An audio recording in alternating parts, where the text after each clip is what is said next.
Hey everybody, and welcome to Chef AJ Live. I'm your host, Chef AJ, and this is where I introduce you to amazing people like you who are doing great things in the world that I think you should know about. Today's guests come on about once a month when we're lucky, and this will be the last time in 2020 that we'll see both of them together, shall I say. Their names are Dr. Doug Lisle and Dr. Jen Howk. They work together and they have a book that they're writing together, and they have a wonderful website and membership group that we tell you more about. It is steamdynamics.com, and we've got a lot of wonderful questions that have been submitted. And if we get through all of them, maybe we can answer some of the ones from the live viewers. Please welcome Dr. Doug Lisle and Dr. Jen Howk. How are you guys? Love seeing you. Good. How are you? Yeah, good. Thank you. And I forgot to mention that they're the co-stars of a wonderful podcast called Beat Your Genes that it airs every other Wednesday now at 8:30 p.m. live Pacific time. But you can find almost 300 episodes now on iTunes and Stitcher and Spotify and Blog Talk Radio. And if you're interested in evolutionary psychology, it's a wonderful podcast. And even if you're not, it's really worth a listen. So I just thought I would tell people that because I've learned so much from the podcast. I sometimes listen to certain episodes once, twice, even 3 times. Cool. And I still know nothing about it. No, I'm just kidding. No, I love it. It's really good. You guys have such a great banter. So let's get the hard question out of the way, Sure. Which is, of course, you know how it is with COVID. There's always got to be one question, but Sure. this is a lot of people have written in and said, are either of the doctors planning to get the COVID vaccine? Well, I'll go first, and then because I might be more controversial. I'm not sure. I don't know. Jen and I haven't talked about it. I look at the vaccine the way a penguin in Antarctica stands on the edge of the ice. And what the penguins do is they stand really close to each other, and they'll be walking back and forth, and one of them will bump the other one into the water. And then all the penguins will look down at the water and see if there's a sea leopard down there eating them. If it turns out it all looks safe, then they all go in the water slowly to go fish. Okay, so that's what I am. I'm a penguin. I'll move about as fast as a penguin moves, and I'll be watching as the other guys get into the water. What happens? Now, so I'll be looking at 2 things. Number one, whether or not there's any evidence of any side effects that they were not able to ferret out in the testing because it hasn't been tested as long and as extensively as a vaccine normally would be. And the second of all, I'll be looking at COVID and COVID's process and whether or not things wind up looking very good in the next 90 to 120 days as a result of the vaccine being rolled out. So if it turns out that that the world looks safe, I'm perfectly happy of free riding on a bunch of other people getting the vaccine. Doesn't bother me at all. I hate needles, so I just might sit this one out. However, if it turns out that the vaccine looks very safe and COVID continues a low rumble of threat, then I might consider it. So that's where I stand as a standard free riding, non-needle loving, natural hygiene oriented, not so wild about the whole idea guy. But I am wild about the idea for everybody else. I think. Go ahead. Oh yeah, free riding doesn't work as well if everybody else doesn't do it for you, right? Right. This is all that all that kind of. This is one of these, like if a tree falls in the woods, is there a sound? Hey, if everybody else goes and gets the vaccine, I'm in great shape. So we'll just. I'm just going to sit back and watch. I certainly won't be first in line. There's going to be people that are going to be thinking that way, and there may be good reasons for a person to think that way. I won't be thinking that way, so I'm going to hang back and I'm going to see what's in the water. Yeah, I'm in reaching a similar conclusion through maybe a slightly different path, although an overlapping path. So I share many of the same concerns, and I'm coming from a similar perspective. I think I'm keeping more of an eye. Obviously, if the vaccine turns out to have really high levels of adverse consequences that are unanticipated and it's causing a lot of trouble, that will drive my decision-making process to some degree as well. I don't anticipate that as much as I'm anticipating the other thing that Doug is talking about, which is that COVID will be less of a threat. So at that point, the cost benefit on taking any kind of medication, I am in no way an anti-vaxxer, but I am not a fan of medicating for anything that has a cost benefit analysis that doesn't make sense. So I've never had a flu shot for the same reason. So I'm not running a cost benefit analysis that is detecting my risk of the flu and of a lethal course of the flu worth the risk that could accompany that vaccine. So that's just a personal decision that I have run. It's having this in mind that you don't ever have an effect. You can't have an effect from a drug of any kind without side effects. There are consequences. You're paying a price for that agent that you are ingesting in some form or taking into your body. So I'm not a fan of doing that unless it's reasonable to do so, and there's a very high potential cost on the other side. So if COVID continues to rage and presents a major threat for quite a while, then I may very well get the vaccine. If it fades to something that is, very very low presence in the population, and I remain in a fairly low risk group myself, then my odds of taking it, at least in the first round or two, are lower. So I think we're sort of triangulating on similar positions there. Right. Okay. Well, thank you so much. I want to add something. This just happens to come up. Sometime in the last year or two, we had a conversation about the flu shot. I think it was with you, AJ, with you and I, and I had said that this was a real individual thing, and that Peter Sultana at TrueNorth, always got a flu shot because he had this life-changing thing with the flu. That turned out to be totally untrue. I completely messed this up. It was I don't know if I already did this mea culpa, but Peter was watching, and he played that clip, just so you know. He sees your work, AJ. I know. I'm like, well, by the way, we edited that out, but I'm like just honored. I would love to have him on the show. If you can reach him. I don't have his email because never gonna happen. Never gonna happen. He's too introverted.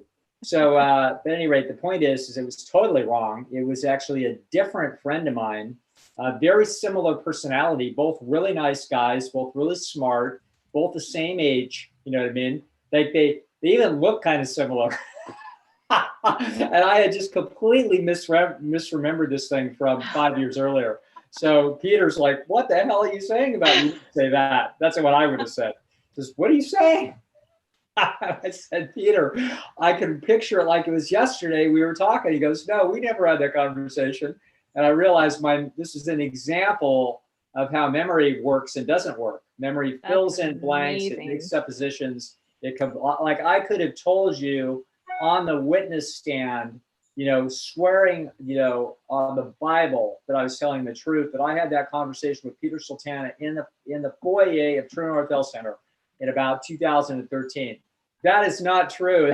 That never happened. That conversation took place with a good friend of mine, Dr. Greg Young, out in Sacramento. So there you go. But anyway, the long story is that people, very learned people, can have very different reactions. Peter is very reticent about vaccines in a way that a lot of my doctor friends aren't. So this is all Jen and I are somewhere in the middle towards less vaccine is kind of where I think both of us are. But we're not totally anti in principle. Alan's probably getting closer. I think Alan is probably near Peter. Alan may not be 100% anti, but he's pretty damn suspicious and concerned about not wanting to shoot himself in the gut, playing around with that kind of gun. That's Alan's thinking about that. So, John McDougall would probably think very differently. I know he's much more closer to conventional medicine. And so this is very bright people can have very strikingly different sort of gut reaction. Our gut reactions, I didn't know where Jen was at, but our gut reactions are, I don't hold anybody's reaction against them. These are bizarrely personal calculus. Part of it is I hate needles. I'm willing to take a lot of risks to not get stuck. And that's not a trivial part of the calculus. And obviously, I'm also worried about winding up with some bizarre side effect 14 years from now that they discover after they've done this for a number of years, and that I did it to myself and I'm suffering. I think I'd rather take my chances with my own immune system against an awful lot of things before I inoculate. But, like I said, personal decision. Well, this is an interesting question from Joe, who's watching live. She says, how do we know if the vaccine actually helps the pandemic or the pandemic is just naturally burning itself out? Good question. You'll be able to see that by the nature of the decay functions on the curves. So statisticians will be able to tell that actually quite easily. So we'll be watching and looking for exactly that. So they're now not surprised to be seeing surges as a result of Thanksgiving. And so that the curves, have interesting little properties to them that make mathematical and sociological sense. So I think that you will probably see a pretty decided influence, not so much on cases, because you're going to continue to see a lot of cases, but on fatalities. So I expect to see fatalities very quickly in the next 60 days be just chopped way down as they get the vaccine to the people who need it. This disease is now raging through the society. They believe like maybe 70 million people have had it. But the problem isn't the 70 million. It's the 1 million that are susceptible. It's our oldest, most vulnerable people. Those are the people that the cost benefit. If I had my mother in a nursing home, which I don't, she would be getting the vaccine. Okay, so I don't have her in a nursing home. She's not getting the vaccine. We're just careful to not bring it in the house. Dina says, do you know if the vaccines contain egg and mercury? See, because I'm allergic to all that. I'm not taking it for that reason, because I've almost died from, flu shots. So I'd rather just stay home. Got it. Yeah, I don't have any idea. Don't know anything about it. No, I haven't looked into it at that level because it's not something that I'm actively contemplating doing anytime soon, in part because there are a lot of people that would be in line in front of me. But even if I were desperate to get it today, there are a lot of people who are in a much higher risk position than I am. So it's not something I get into the investigation for until market processes catch up with whenever I am in a position to be taking it. And then I can evaluate whether there's a vegan version or what's appropriate. But it's an interesting, vaccines are always an interesting question on a number of levels, but it is this one of the places where libertarian principles really get tested. So Doug and I have talked about this a lot, where sort of the right to individual freedom and collective responsibility are really like under the microscope here. So what do you owe to the collective in terms of taking on a slight risk to yourself to mitigate this great scourge of humanity? I'm very, very willing and happy to do that for certain diseases. I'm vaccinated against all of the horrendous childhood diseases, and happily so, and got boosters a couple of years ago when I needed to, and so that's a trade-off that I'm really willing to make. It's not clear that that's necessary for something like COVID yet, so we'll just keep our eyes open to the data and decide when we get there. Wait and see. Great. Thank you so much. So, it's great when we have you guys on. By the way, if you send the question in advance, you're much more likely to get it asked, just because we give preferential treatment. We have so many guys when you guys are on that write, so I think that's really cool. So, all right. So first question from James. Could you please explain what a sense of entitlement is and how to deal with people who have one? Because my showroom is in Beverly Hills, I get a lot of celebrity clientele. Some of them are very nice, but the majority of them have this sense of entitlement and are very difficult to deal with. They feel like they should not have to wait like other customers or get the work done more quickly or cheaply because of who they are. They don't like to be told no and often say things like, "Don't you know who I am?" And when you say no, or that's irrelevant, they get really angry. What causes a sense of entitlement? Is it the same as narcissism? And any advice on how to deal with these people? I'll turn this over to the Zen master, Jen Howk. Zen master. I mean, there's a lot of things to say about entitlement.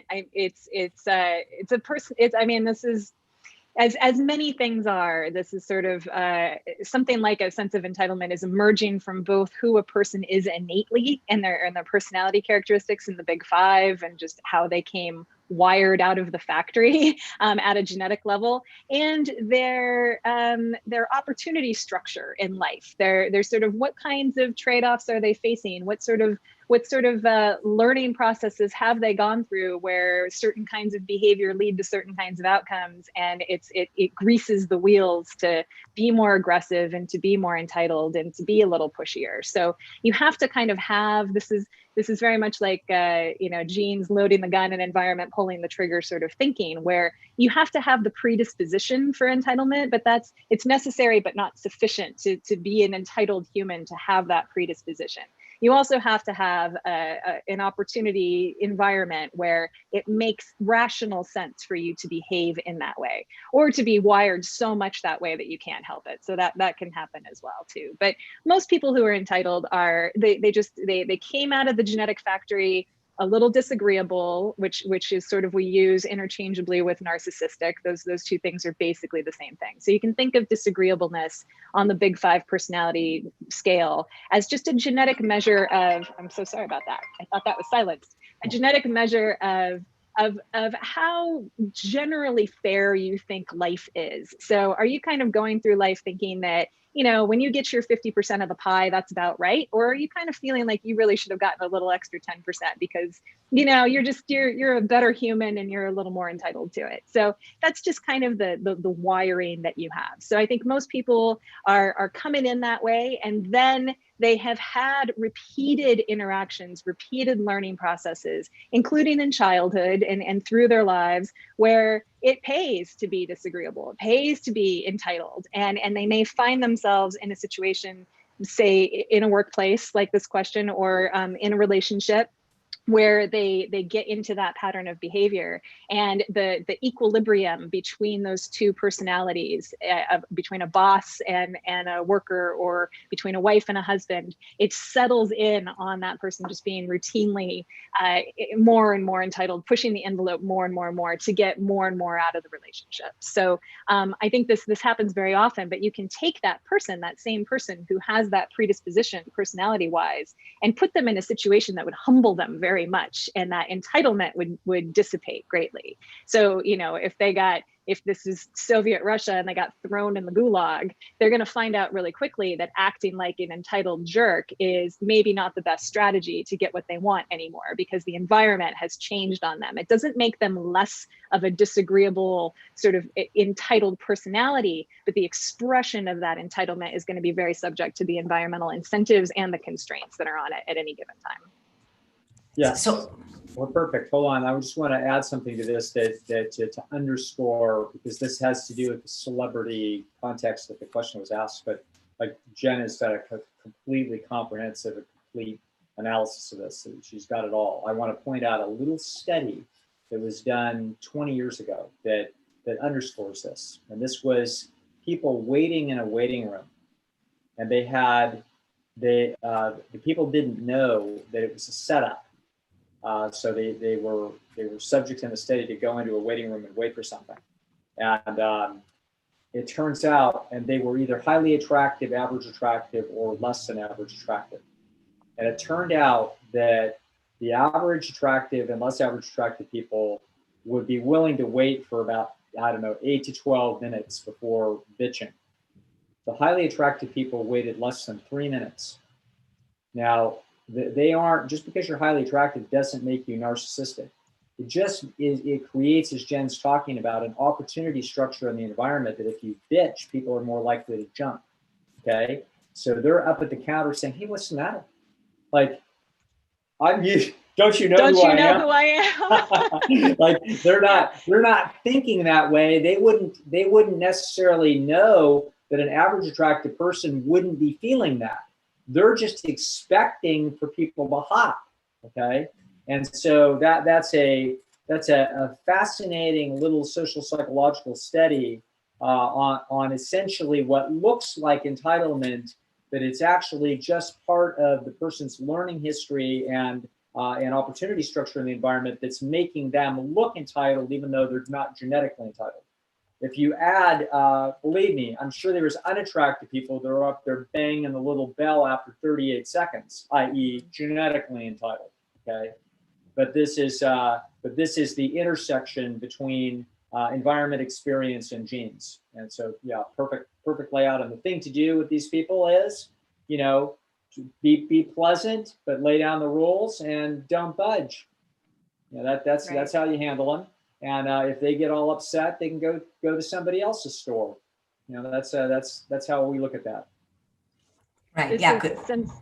since we're on AJ, and it's sort of things always kind of circle back around to the pleasure trap and all these sorts of things too. It's worth pointing out on this question that women men as well, but it's a very common experience for women to be more agreeable if they're overweight, and they sort of feel less entitled to ask for what they want and to make demands. Very much along the lines of this experiment that Doug is talking about. They're perceiving that they're the way that people are inferring their value in the marketplace is lower, and so they're going to express themselves more agreeably. They're going to be easier to get along with, and more they're going to go along with things at the workplace and in relationships. And if they lose weight, they turn into bitches, so because suddenly they kind of come into their own authority a little bit. So that's explaining my relationships with you and AJ over the last few years. As we lose weight, we get bitchier. Yes. I can absolutely personally vouch that this is true. I used to weigh about 100 pounds more than I do, and I was much easier to get along with. Well, you know what BITCH is an acronym for? Babe is taking care of herself. Oh, that's great. I love that. Absolutely. Yeah. We got some nice comments. I'm going to find them because somebody's throwing a lot of love your guys' way, but until I can find it, I'll go on to the next question. Right. And actually, I'm very interested in knowing the answer to this one from Jennifer, because I feel the same way. She says, how do you doctors feel about cloning? My current pet is the most wonderful one I've ever had, and I feel like I won't be able to go on without her when she passes. Pet cloning has gotten fairly affordable. Do you think it's a good idea? Well, let me. I'll have a couple of comments about that. But the first comment, I'll stay away from the fact that it's a little weird for me to even contemplate it. So we'll just park that out to the side because I can sort of understand it. But my understanding also is that if you clone an animal, you're cloning a bunch of DNA damage at the age of which the cloning is taking place. So it's not so this poor little creature is going to be born as an embryo, and it's going to start to grow, but it's essentially like a human being becoming an old man in 15 years. So given that is, I believe, the nature of the way cloning processes take place, that might give you pause, even though someone might feel like, hey, that's okay. If I can only have my cat and live that cat's life, in 4 years instead of 14, I'll live with it. But it's like, oh man, I don't know. That starts pinging on ethical chips inside of my own head. To have an animal go through, very quick and early senescence. So anyway, that's just a creepy thought that I have about that. So it's not something I would ever do. Jen? Yeah, you're in love with Mo, so I don't know. I am in love with Mo. I know you're not going to meet two people who are more ridiculous around their animals than myself and Doug. I mean, we both really, I love my dogs like they are my children. And Doug loves his cats. It's like really, we are really crazy animal people. But I would never do it either. And partly because for those reasons, partly because I've talked a lot about my sort of my tour through my Buddhist history and this kind of, I'm very keenly interested in being present with Mo as the dog that he is, and Melly too. I love Melly too. I don't want to leave Melly completely out of this conversation. Good one and a bad one. There's a good one and a bad one. I love the bad one, but Mo is my very special, I've had him since he was a pup. He was a rescue from Detroit, which is why he's named Motown. And he's just a singular little being, there is an environmental piece to how he became who he is that I can't entirely tease out and control for and replicate. He's not purely a genetic little automaton. I could never completely recreate him. I could never recreate my experience with him, everything that we've gone through together, but my evolution as a human while I've been with him, like it's been a relationship, and it's been a very self-contained, of the moment, this lifetime, these two beings had this dynamic together, and it can never be recreated. And that is part of what makes it so exquisite and so tragic at the same time. So every day I know that he's not with me forever, and that is part of why I love him so deeply and profoundly, and it's like so intense for me. So you kind of have to take the deep, profound loss with that just like unconditional love that you get from an animal. And I think cloning is an attempt to avoid that, but by avoiding the bad, or trying to avoid the bad, you're also avoiding the preciousness of it. But isn't it true that when you clone your pet, it looks just like your pet, but it doesn't necessarily have the same personality? Right. It's going to, yeah, this is the montage of, if you cloned Albert Einstein, you don't necessarily get the theory of relativity. Okay, so it's a unique set of processes that go on. You'll get something sort of similar. You'll get one hell of a mathematician, but he might not have ever been interested in physics, because that might not have been something sitting in the horizon right there with a big question to be answered that looked like it was answerable. So yeah, so we are each, us and all other living things are a unique individual point of consciousness that's going to happen, and then it's going to be gone, as far as we know. Wouldn't it be fun to clone Dr. Goldhammer just to see what we got? One is enough. One is definitely. One might be too much, right? No, just. I didn't say it. I'm just kidding. We love Alan. So here's a nice. Oh, I was just going to say, as an alternative cloning, I saw an ad on Instagram the other day, because Instagram knows way too much about me and what I would pay money for. But it was a service that will make a stuffed animal out of your the cuddle thing. I know. Yeah, that would be a great alternative. So if I can very much see myself getting a life-size stuffed animal version, not a taxidermy version, but like a stuffed animal toy version of Mo. I could see myself wanting that and being comforted by that.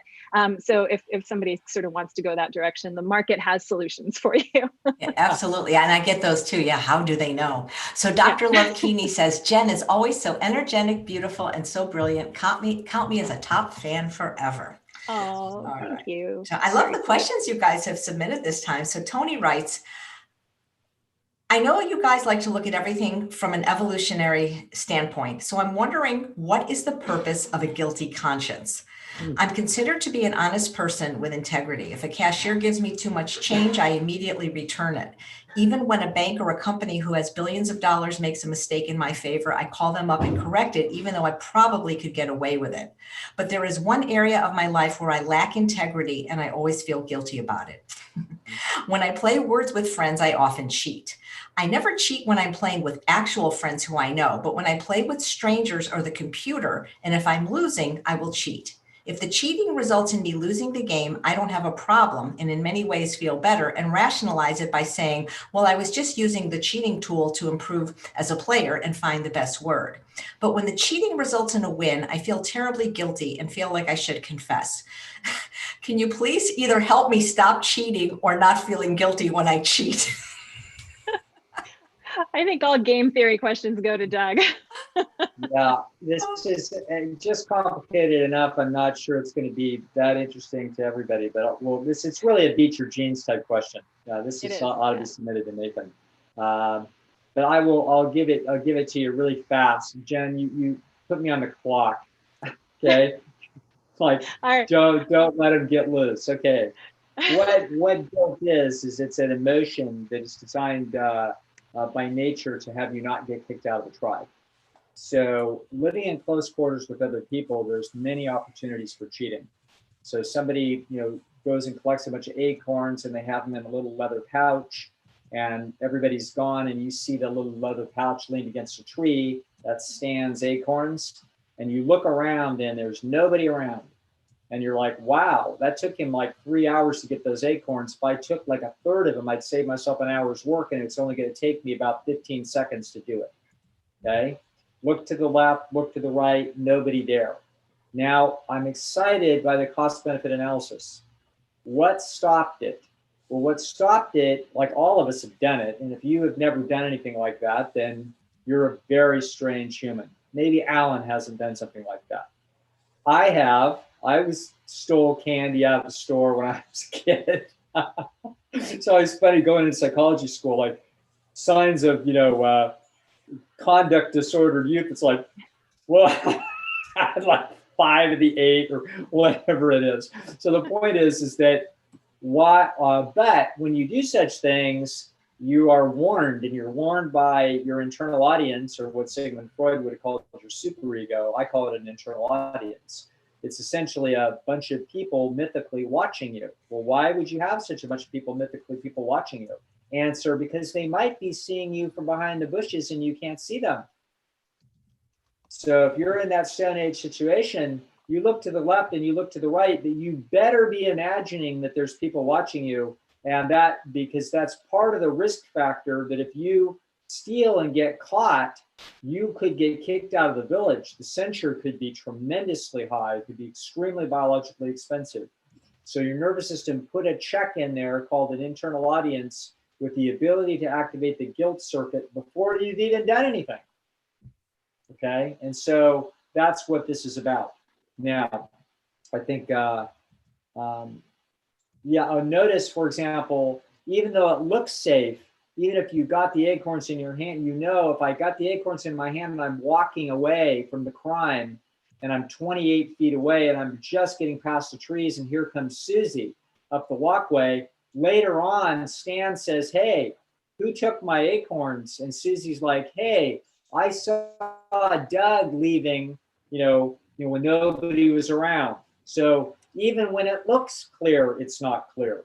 So that this is why human beings, in order to not basically rob each other and cheat the daylights out of each other, to make group living more competent, we got selected for honesty.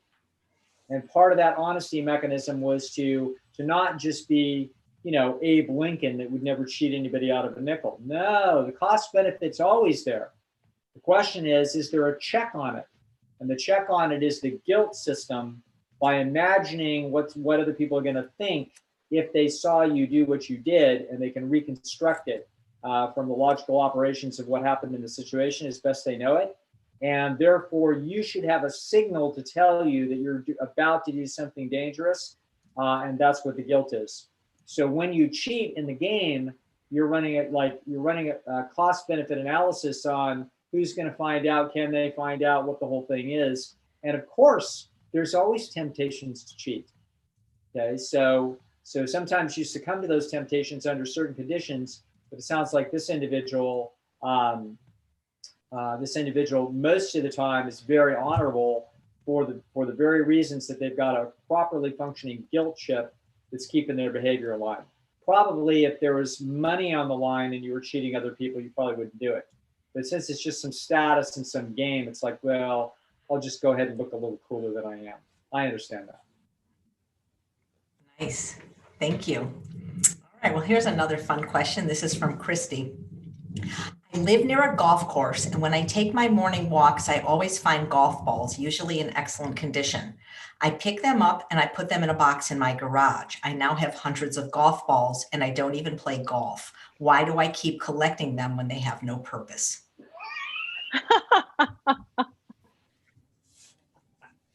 I love it. It's great. Go ahead, Jen. I have no idea. It's tripping some little acorn circuit. Yeah. I mean, there's no rational reason that you would be doing that. It's just something is getting hit in your brain that it is resembling something that was valuable in the Stone Age. You have a little accumulation chip that you're assigning value to this thing. And at some point you did it enough. And now that you have a stash of them, once you have a stash, just like a big ball of rubber bands, it's more valuable than it was when it was just a couple of rubber bands. And so it grows in value as you add to the stash. So yeah, I think you unleashed a latent compulsion that you didn't know that you had, and now it's with you forever. Yeah, I would Yeah, add to that's a that funny that little thing. it may not seem valuable to you, but you are mind reading that it is valuable, or people wouldn't pay money for it. Mm-hmm, So the truth is that even though you have no use for them, you are inherently aware that they're valuable to other people. So that's that's part of what's going on there. So, but anyway, all cool. Speaking of that, that's a great Zen background, Jen. Are you doing educational processes with that background? That is, yeah, I set this up for my for Moments of Zen with Jen, which I've been doing in December, which is my sort of virtual coaching group that I've been doing, and then I'll continue doing that in January, called the Virtual Village. Thanks for the plug, Doug. I appreciate that. I was actually yeah, going to ask you, do you want to talk about your current and upcoming programs and how people can join? Yeah, sure. I may, Moments of Zen is closed for December, but you can still sign up for the January Virtual Village on my website at jenhowk.com. And then I'm also doing, for people who have pleasure trap questions and are looking for kind of a restart after the shit show that was 2020, and they a little bit into January, when the momentum starts to wear off toward the end of the month, I'm doing a little 4-day webinar series where I've dragged Dr. Lisle along. So we'll be interviewing him along with Dr. Greger, just kind of talking about all of the challenges and all of the ways to tackle weight loss and setting smarter goals in the new year. That one's called Review and Renew. So people can sign up for one or both on my website. So yeah. Cool.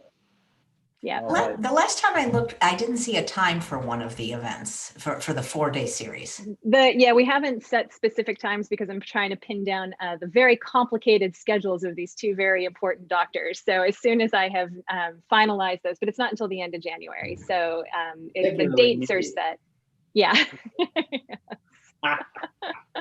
But it'll probably be early afternoon Pacific time. All right. Great. TS was wondering if that's the same reason people collect rocks, stamps, coins, etc.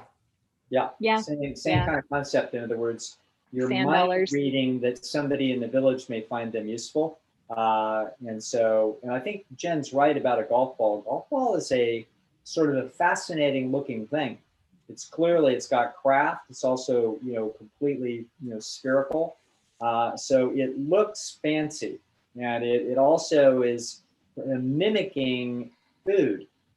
So so there's a lot of little chips in there that I think are getting activated. I think she's exactly right about that. It's better strategy to have a big pile of these than not to have a big pile of them, just in case. I don't really know what it's in case for, but I feel like it's gonna just in case you have that golf ball emergency, right? Right, you got it. Well, people are saying the person should sell them on eBay, give them to their husband so he'll stop buying balls. So maybe, if you're watching, make yourself a national historic location for the world's largest golf ball pile. Just put it on a little tourist map that people, when they're driving by on their road trips, can come see and take photos in front of it. So you could start a whole Instagram related to that and have a little cottage industry going on. You can actually, when I was an activity director at a retirement home, we used to make poodles out of them. We used to glue them together and make little dogs. So, hey, you never know. Whole new business. All right. Okay. This is an interesting question. And I've noticed this too from Brett. Why is it that certain groups that seem to be on the same team still fight with each other instead of unifying? For example, the different factions of Judaism or veganism. The people who are vegan for ethical reasons are constantly criticizing people who went vegan for health, saying things like, if you're not vegan for the animals, you shouldn't be vegan, or things like not eating sugar, oil, or salt makes it so much harder for people to become vegan. How do you respond to these lunatics? Well, the good news is that we have an incredibly fancy political scientist right here with us. The extraordinary Dr. Jan Howk at Harvard University, who should know about why people have infighting in groups, because this is what those people study. So I'll turn this over to Jan.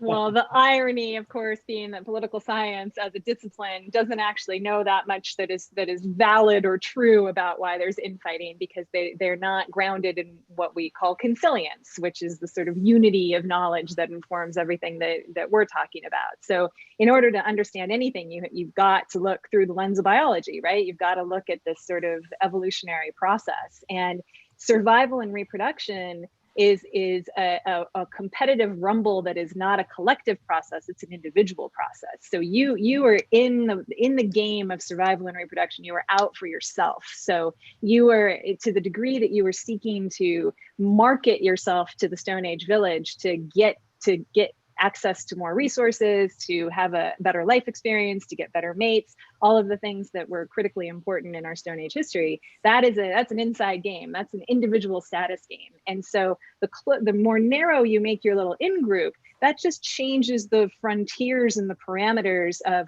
where you're going to look for your status advantage relative to other people. So you may share great collective interests with people if you cut it wide enough, so you can, split the United States roughly into the Democrats and the Republicans. But within that, you just keep cutting that interest, thinner and thinner and thinner. And you're going to find people who have conflicts of interest because they're trying to differentiate themselves to claim more status in the Stone Age village, to display that their genes are superior to someone else's genes. That's really what is driving the whole game. So you can narrow it down into a group of people that seem to have everything in common, and lo and behold, a conflict will emerge and bubble up, even among people who are very much in solidarity on one issue, because at the end of the day, they're still competing with each other over the same resources. And that is always just going to be the story of humanity until the end of time. So that's why it can all look like fun and games until somebody starts to get more YouTube followers than somebody else, and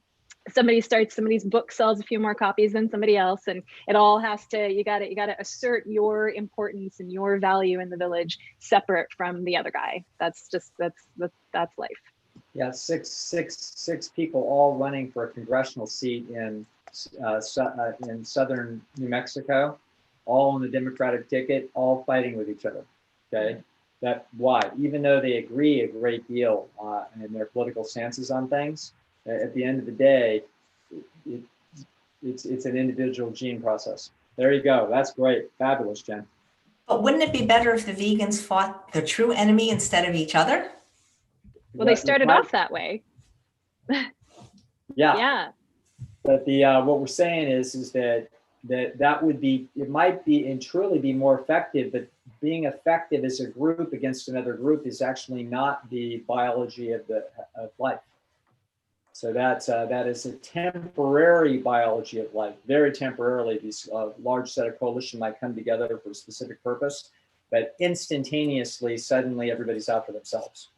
So that's. I'm amazed that Doug hasn't found a way to make a basketball analogy yet, because this is an example that actually lends itself. Like, I feel compelled to make the basketball analogy, which is that, on a basketball team, you're much more effective if you're cooperative, even at the expense of suppressing your own desire to showboat. But of course, that's not what you see. You see a bunch of dudes showboating and making spectacles of themselves in front of any women that happen to be watching. So that's the nature of the species, even though they would probably be more successful and more likely to win the game if they actually tamp down that urge and pass the ball to the guy who's actually going to make the shot. But they just can't do it. They have to grandstand. That's it. Beautiful. Do you guys think that it has anything to do with status? Because I think about because he had mentioned Judaism, and I was raised Jewish, and the Hasidic Jews look down their nose at the regular Orthodox, who look down their nose at the conservative Jews, who look down their nose at the Reform Jews. And it's sort of in veganism, well, the raw foodists kind of look down at the SOS free, who, does status play a role in this at all? Well, that is exactly what we're talking about. So yeah, everything. It's all status. It's all that you're literally put your finger on it, AJ. We actually are careful to not use that word, because people are so reactive to that word that they sometimes don't think very clearly when we start accusing them of status mongering. But that is exactly what's going on. Well, because you taught me early on that whenever there's a problem, always look to status, and it usually has something to do with it. Yep. Yep, there you go. Yeah, Perfect. this is why you see, and it's sort of, this is veering into more political territory, but the sort of debates in identity politics right now. There's this thing known as the purity spiral. So it's like, I am more pure than you are. I have my struggle is more acute. There's this kind of like everything that looks competitive. If you really dig down into that, if somebody is making some trash YouTube video about somebody else, they're not doing that for their health. They're doing that to make a display about how they are essentially superior, that they deserve your attention, your votes, your friendship, your women, all of that. That's what's going on at the heart of the species. So status is the name of the game. When we use the word esteem, that's really a nice way of talking about status, because we have found that people kind of are allergic to that word and feel like we're accusing them of just being animals, but that's what we are. Yeah. Well, thank you guys. Barb Hayes says, these are the two most interesting guests. I could listen to them explain our human weirdness for hours. Well, you've got about almost 300 hours then you could be listening to on their podcast, because we love listening to them as well. You guys are really breezing through these questions. I have two more, and one is on masks and one is on satiety. Any preference? No, just throw it out there, AJ. We'll get them both. Okay. So, all right, let's get the COVID ones always make me nervous, because like you don't see what I see afterwards on the YouTube page with all this divisive. But so AJ, how many times do we have to have this conversation? You don't understand. I can't disable it because I had it for 10 years, but I barely look. I really do. I have other people checking but anyway, but here it is. So it is from P. And Doug stated, why are you calling him Doug, huh? Dr. Lisle stated a few months ago that he thought the advice to wear masks was an overreaction. He said he'd follow the guidelines, but that he didn't believe they were helpful. Are these still his thoughts now? The best data now, there may be better data now, but the last time I checked, there was a fairly large study was done. I can't remember where it was done. I think it might have been Denmark, but I can't quite place in my memory where it was done. But I do remember that the size of the N was quite large. Maybe on the order of 3,000 people wearing masks and 3,000 people not wearing masks, something like that. It was a big enough number so that they could make an assessment of the efficacy of mask wearing.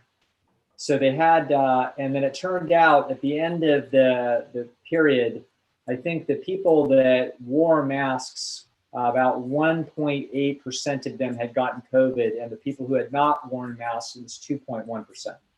So there was a statistically significant effect, but it was utterly trivial. Okay, so that was the last good. That's the only good data I've seen. Now, somebody else may have seen other data, but that was pretty good data. In other words, I think it was a fairly long exposure. It wasn't like in a little laboratory setting that didn't have any naturalistic, basically validity.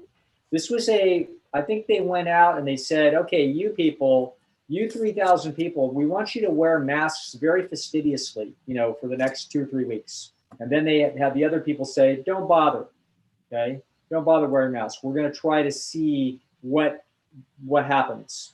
And what happened was an extremely small effect, not zero, but very small. So I think that when you hear a bunch of a bunch of talk about how important masks are, I've yet to see evidence that slaps me in the face. All I hear is talk. Okay. I hear people talking about science, but I'm not hearing and I'm not seeing any. So that's the best science that I had determined as of that date. I haven't quite heard, I haven't looked, quite frankly, because you know what? That's a pretty good data set. So do I think that it's there? Yeah, I think it's there. I think there's probably going to be effect there. How big is it? Probably under most natural conditions where people would be close to other people, et cetera, and living their lives, the effect is probably very small. That's what I think the truth is. So that's why I said it then, and that's why I would defend that now. If somebody can come back and say, oh no, they did another naturalistic study in Alabama, and it turned out that 9% of people got COVID when they didn't wear masks, and 5% of people got COVID when they did wear masks, I'd be like, wow, okay, well, that's a bigger effect. Right now, that effect looks like 0.3%. So that's why I think the way I think. Well, then Gina says, how do you explain super spreader events and why do doctors and nurses wear masks when they perform surgery? Well, these are these interesting questions, and so super spreader events, that's a different issue than talking about whether or not you wear masks consistently in your normal course of events. So, and whether it's super spreader events, whether if you put masks on a super spreader event, I'm not sure that there would be any substantial change in the outcomes of those super spreader events. I think it's the fact that you get people close to each other where COVID is in and around in an enclosed space. I think that's the problem, whether or not people are wearing masks or not. So these are the kind of comments that you'll hear. And these are, like I said, 1.8 versus 2.1%. That's the last evidence that I have. That's why, I'm not terrified if I'm in some situation where I'm exposed without a mask. I'm not thinking, oh my God, I'm being irresponsible. Okay, I'm not thinking anything of the kind. I'm thinking my risk just went from some very, very small level to a very, very small level plus a little tiny bit. That's what I'm thinking, and that's probably exactly what it is. There's also I got my social scientist hat on and thinking about the social processes and sort of some other things behind this. So we were talking earlier about the libertarian trade-offs with vaccines. And it's a little bit of I think about it in a similar way. Like, even though, I'm looking at the same data that you're looking at and going, okay, well, yeah, there's not a big effect size here. It's unlikely that this is going to make a big difference for me or anybody else. But if I don't wear a mask when I go out to the store, it's causing a great deal of distress to other people that I might run into who are in high risk groups, who are going to be very disturbed by it, feel very like they're in greater danger. So I'm always sort of mindful of that process. And then there's the other very real component of it, which is the sort of cognitive shortcut that wearing a mask is constantly reminding you that this is not a normal situation, is not normal here. So it's going to stop you from touching your face as much. It's going to remind you that you're in public and that it's pandemic times and keep your distance. And it's just sort of a little bit of a buffer against normal behavior to direct you in ways that could be more effective than whether or not wearing the mask matters, like the social distancing piece, which is the much more important piece, and washing your hands more often and not touching your face and all of those things which are critical. So it's such a marginal cost for most people that is not causing them harm. So that's my position has evolved and come triangulated around being more or less pro masking in public for those reasons, if even if the data is not there to support it. Well, as I said to Dr. Lisle the other day, what I love about wearing masks is it hides all my wrinkles. Yeah, and it hides your wrinkles. You don't have to get, you don't, as my grandma used to say, you don't have to put your face on before you go out in public. You just roll out and go to the store. Plus, it can be a fashion statement. I have this collection of amusing and entertaining masks now, so that's just another opportunity. You even have a mask that matches your dog's scarf, which I love, which was a wonderful gift from one of my favorite people. I wonder who sent that to me. I just think if you're going to wear a mask, you may as well make a statement, right? All right. One of these days, I got to have the dogs on camera showing those off. So yeah. Oh, that would be adorable. Okay. So I know that Dr. Lisle, you've discussed this to our Feel Fabulous group, but I don't think you've ever answered this type of question. I could be wrong, to the larger population, but it's from Nicole. Mm-hmm. And she says, could you please explain what the true cause of satiety is? Is it mostly a factor of the type of food consumed or the calories in the food? On Saturday, Dr. McDougall said that starch is to the hunger drive what oxygen is to the breathing drive, and that if we don't eat starch, we simply won't feel satiated. I have found that to be true for me because when I dabbled with being a raw fooder, I was mechanically full from all the fruits and vegetables, and I was meeting my caloric needs through the high-fat plant foods. But I always felt hungry on some level and never satisfied until I brought back potatoes, rice, and beans. I often hear people say that they can't follow a low-fat vegan diet because they don't feel full without the fat. And I am wondering if it's possible that they're just not eating enough starch because they're still afraid it will make them fat. According to the satiety index, there is no food as satiating as a potato. Dr. Shintani, who took over Dr. McDougall's practice in Hawaii, once said that the reason people feel more satiated when they eat fat is because it has more than double the caloric density as carbohydrate. So my question is this: would people feel satiated on a low-fat diet if they ate enough calories? Or is there something special about fat that makes people think that they are more satiated? Maybe perhaps how long food stays in the digestive tract. Well, this person has been thinking about this a long time, and I'm going to explain the most important place where we're going to start this explanation is with the utter truth is that nobody knows. So that's where we begin, okay? So the second place we go is to the notion that you would need starch to feel satiated, and that is not true, okay? The nervous system would not be constructed in that way. That is an evolutionarily incorrect inference. Now, is Dr. McDougall correct in that starch is an excellent way to be hitting the satiety mechanisms very effectively? Yes. Okay. So but it is not. I mean, he's trying to get people. I mean, let's see what he's up against. The whole world disagrees with him. You know what I mean?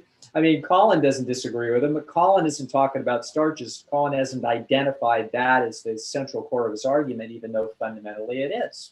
Okay, so same with Essie. So the truth of the matter is these guys don't disagree on what to eat. John is the only person I know, and he is certainly the standard bearer for someone who is yelling as loud as he can, saying the big problem is essentially a natural starch deficiency in the diet. The diet is out of balance, and what is missing from people's diets are the natural starches. That is true. Okay, and so he's basically, and the other thing is everybody's afraid of him.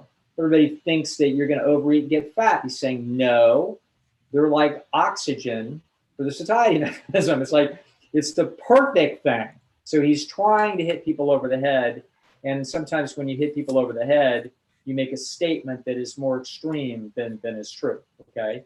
So I don't even know how to interpret that statement. The truth is, of course you can get full eating nuts. I've done it, okay? So I've sat right there and gotten sick eating a whole slew of nuts, no starch in there, okay? Can't tell me I wasn't full, I was sick, okay? So of course you can hit the satiety mechanisms.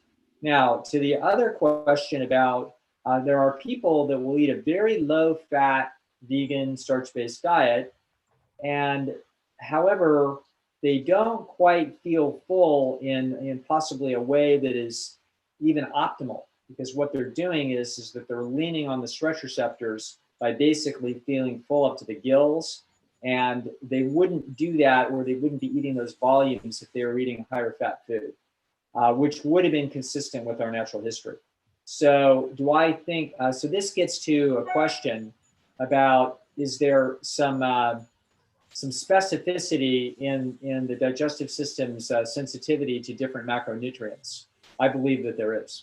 So I think that if you ate just steamed vegetables, you would reach satiety, but you'd be reaching satiety at a weird spot, and you might always be having a low-grade craving, like something was missing, because you're bumping along at 3 to 5% fat in the diet, and the system is not really designed to be eating that.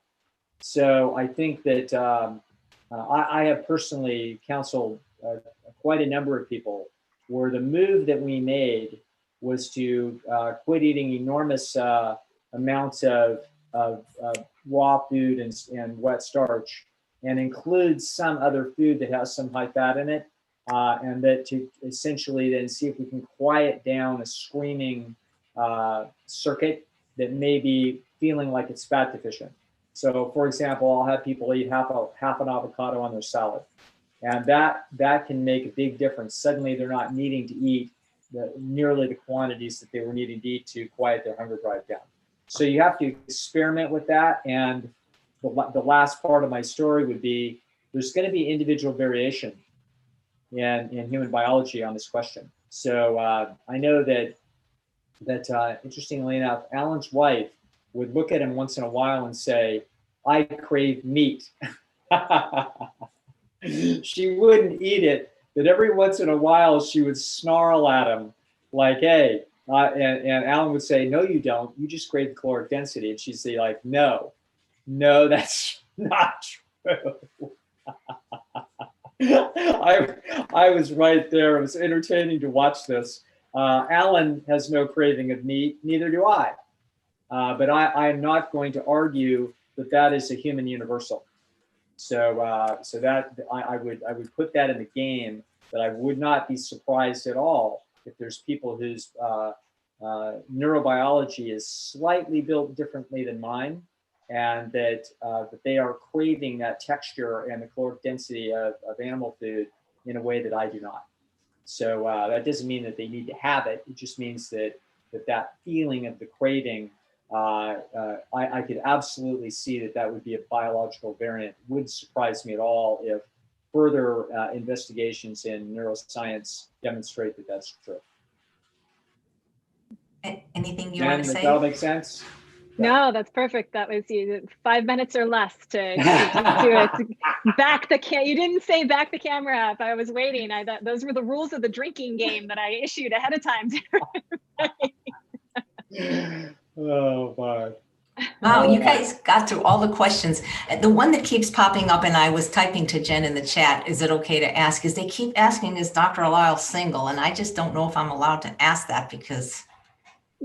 I think you just did. I've got two girl cats and a boy cat and my mother, so I'm outnumbered in the house. But other than that, yes, I'm single. Okay, because yeah, but I'm not the only one. Well, no, but they just say they seem to all kind of want to date you and whatever. So all right, all good. He's a Virgo, ladies. All right. All right. Well, guys, thank you so much. You did such a great job going through those questions so quickly. I really appreciate it. And I know that we're going to see you again at the end of the year, Dr. Lisle, on the 31st. You're going to be doing the last show of the year, and Dr. Howk, we're going to see you on the 30th. So it's not the end.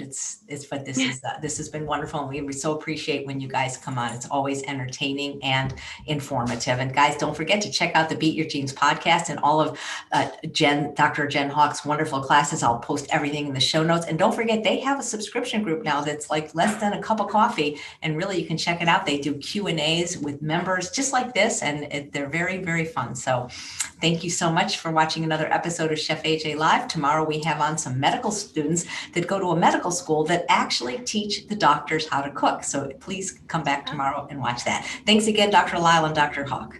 Thank you, Thanks, AJ. Bye. Have a wonderful day. Bye. Thank you. Bye.